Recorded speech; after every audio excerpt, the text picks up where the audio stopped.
Hey everybody, it's me, Tom Angleberger. I'm here today to show you how to make this Origami R5-D4. Up! Whoops. Well, everybody knows he's got a bad motivator. Turns out he doesn't have very good balance either. No, here he is, a little R5-D4. I'm going to show you how to make him.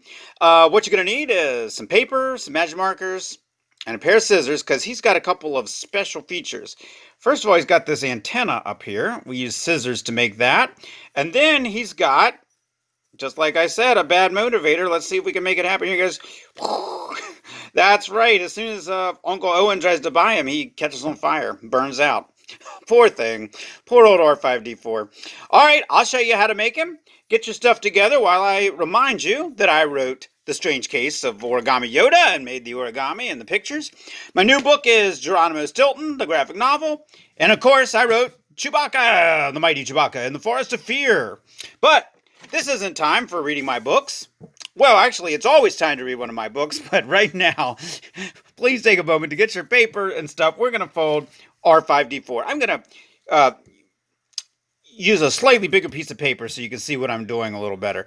By the way, what I did was cut sort of a square out of a regular piece of copy paper. It's actually a little bit taller, but don't worry about it. By the way we fold this, if you guys remember these Animal Crossing figures I made, there's Isabel. You'll notice there's a similarity there. In fact, Isabel has this up there, and he's got that up there. It's very similar folds. So some of you may have already guessed how I made it, and if you want to, you're welcome to rush on over and turn off this video and start folding. But if you want me to explain it to you, here we go. Let's see here. Why don't we start, since this paper is just a tiny bit lopsided, well, let's start this way. We're going to fold down from the top. By the way, of course, if you've done it properly and made a proper square, it won't matter which way you have it facing. Okay, I just fold it down from the top there to get his head segment. And now we go to the back.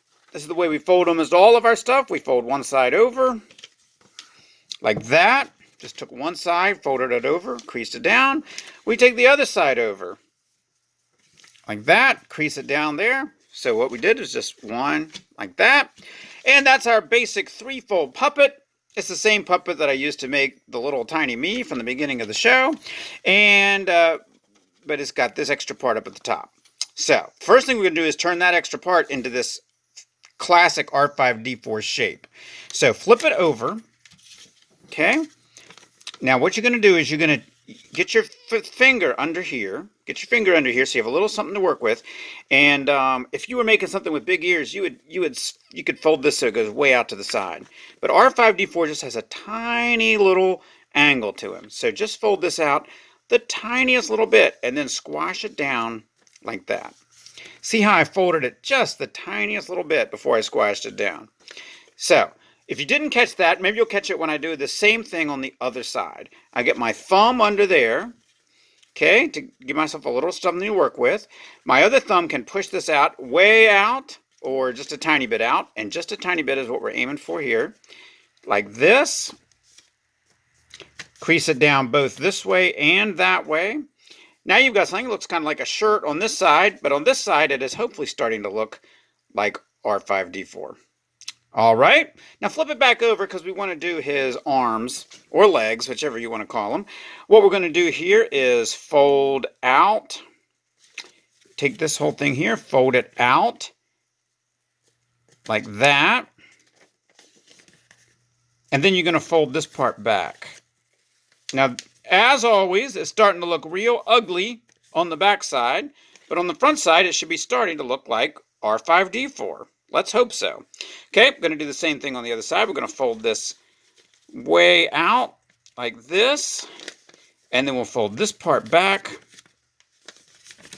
Let's see how that looks. Oh, I got a better, I got a little more over on this side. Let's see if I can adjust that a little bit. That's a little too much, I think. Okay. Let's see how that looks. Ah, that's much better. All right, nobody will notice that little crease down the side. There we go. That's your R5-D4 right there. If you want to just decorate it like this, that's fine.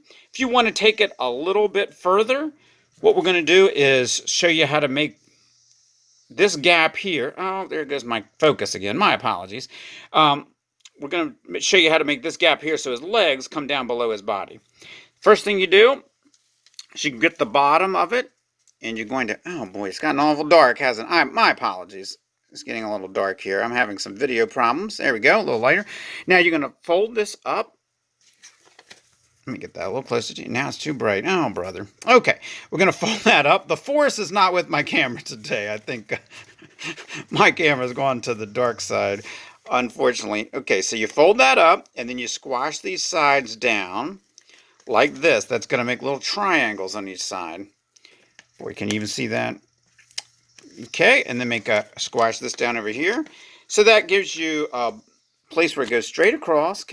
Okay, well, it's dark, but at least you can now see the triangles. Okay, like that.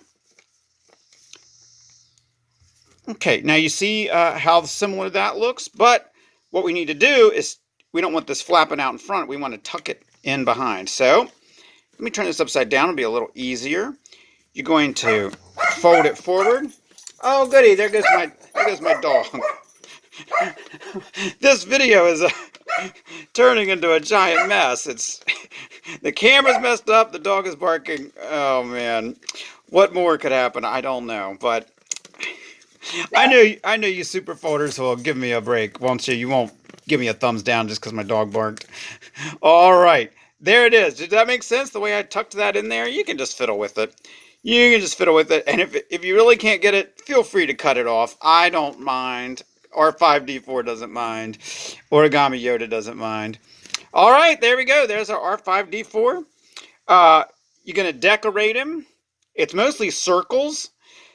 3 circles across here, smaller circles underneath, a whole bunch of circles across here. I think that's a really odd thing, but that's what he looks like.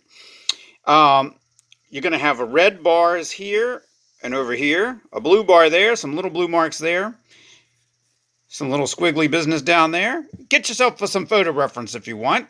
That'll make it easier. And now let's talk about how we make his antenna. Okay, you look on the back. There's all this extra paper back here. Just open that up a little bit.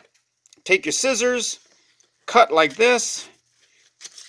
As always, I need your promise that you won't tell any actual origami masters that I use scissors on my origami. Let's see, is that in the right place? No, it could be a little farther over. Let's move that. Let's move that back down. I'm going to actually cut over here. Flip that up.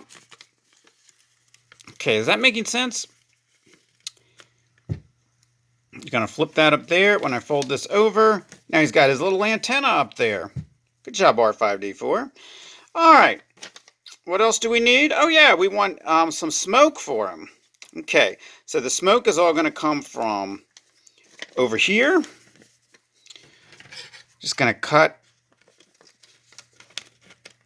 a big flap of paper.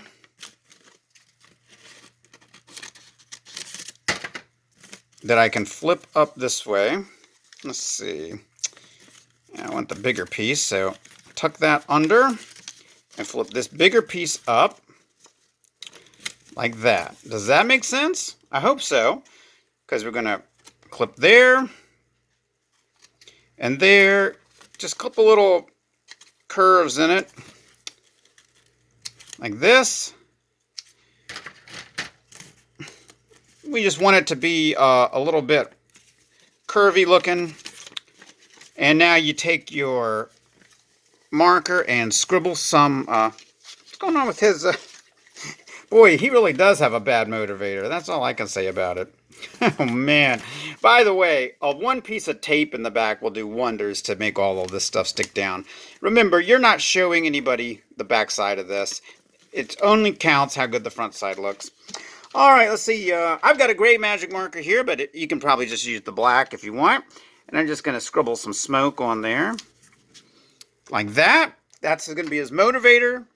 I've got a Sharpie around here somewhere, I hope. And we'll paint or draw his little antenna on there. Like that. So that's how that stuff works. All right, I got a little bit of time left. Oh, there goes that dog again. Good gracious. All right. Maybe I should stop while I'm ahead, but I'm going to go ahead and draw 3 circles across the top, little circles under these, 2 little circles down here,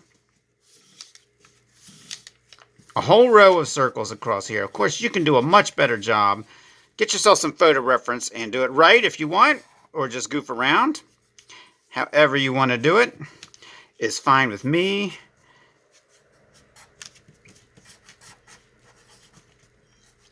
Okay, there's a blue bar there.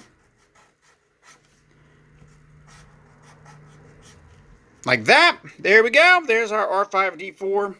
You're going to color these in, and it should look a little bit like this. If his proportions seem a little off, feel free to dabble with a little bit. But here he is. Make yourself a couple of Jawas and maybe even an origami Uncle Owen and Luke, so you can put R5-D4 in action. Guys, I hope you enjoyed this. Thank you very much for tuning in to the video. I really appreciate it. Make sure to check out my other videos. I've got origami and drawing instructions for all kinds of stuff, tons and tons of characters, and you can always find all of that at origamiyoda.com under stuff to do or how to fold.